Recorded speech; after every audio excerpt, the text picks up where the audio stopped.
ISF സംസ്ഥാന joint secretary നിമിഷ രാജു തദ്ദേശ തെരഞ്ഞെടുപ്പിൽ മത്സരിക്കും. പറവൂർ ബ്ലോക്കിൽ കെടാമംഗലം ഡിവിഷനിൽ നിന്നാണ് മത്സരിക്കുന്നത്.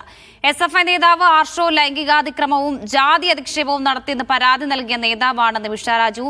SFI DYFI എതിർപ്പ് മറികടന്നാണ് തീരുമാനം. ഷുക്കൂറുണ്ട് വാർത്തയുടെ വിവരങ്ങൾ നൽകാൻ. ഷുക്കൂർ, SFIയും DYFIയും ഒക്കെ ഈ ഘട്ടത്തിൽ ഒരു എതിർപ്പ് രേഖപ്പെടുത്തിയിട്ടുണ്ട്. ആർഷോക്കെതിരെയൊക്കെ പരാതി നൽകിയ നേതാവാണ്. സ്വാഭാവികമായി ഈ നേതൃത്വം എന്താണ് പറയുന്നത് ഈ ഒരു സ്ഥാനാർത്ഥിത്വത്തിൽ? കേരളത്തിൽ വലിയ രാഷ്ട്രീയ വിവാദം മാറിയ ഒരു സംഭവത്തിലെ പരാതിക്കാരിയാണ് നിമിഷ രാജു.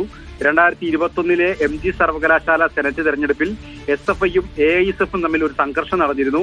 ഈ സംഘർഷത്തിനിടെയാണ് PM ആർഷോ തന്നെ ജാതിപ്പേര് വിളിച്ച് ആക്ഷേപിക്കുകയും തന്നെ മർദ്ദിക്കുകയും ചെയ്തു എന്ന് നിമിഷ രാജു പരാതിപ്പെട്ടത്. ഇതിനെതിരെ CPMും SFIയും DYFIയും എല്ലാം പിന്നീട് നിമിഷ രാജുവിനെതിരെ രംഗത്ത് വന്നു. അത്തരത്തിൽ SFIക്കും DYFIക്കും എതിരെ നിരന്തരം പരാതി ഉന്നയിച്ച നിമിഷ രാജുവാണ് ഇപ്പോൾ പറവൂർ ബ്ലോക്കിൽ കെടാമംഗലം ഡിവിഷനിൽ LDF സ്ഥാനാർത്ഥിയായി വരുന്നത്. SFI DYFI സംഘടനകളുടെ എതിർപ്പ് മറികടന്നാണ് CPI പ്രാദേശിക നേതൃത്വത്തിന്റെ ഈ തീരുമാനം. നിമിഷ രാജുവിന്റെ സ്ഥാനാർത്ഥിത്വം ഔദ്യോഗികമായി പാർട്ടി പ്രഖ്യാപിച്ചിട്ടില്ല.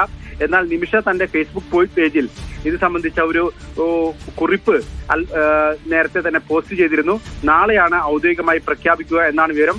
എന്തായാലും ഇത് CPMനും CPIക്കും ഇത് സംബന്ധിച്ച ഒരു വിവാദമുയർന്ന സാഹചര്യത്തിൽ ഈ വിഷയം നിമിഷ രാജുവിന്റെ സ്ഥാനാർത്ഥിത്വം സംബന്ധിച്ച് കൂടുതൽ വിശദീകരണങ്ങൾ നൽകേണ്ടി വരും.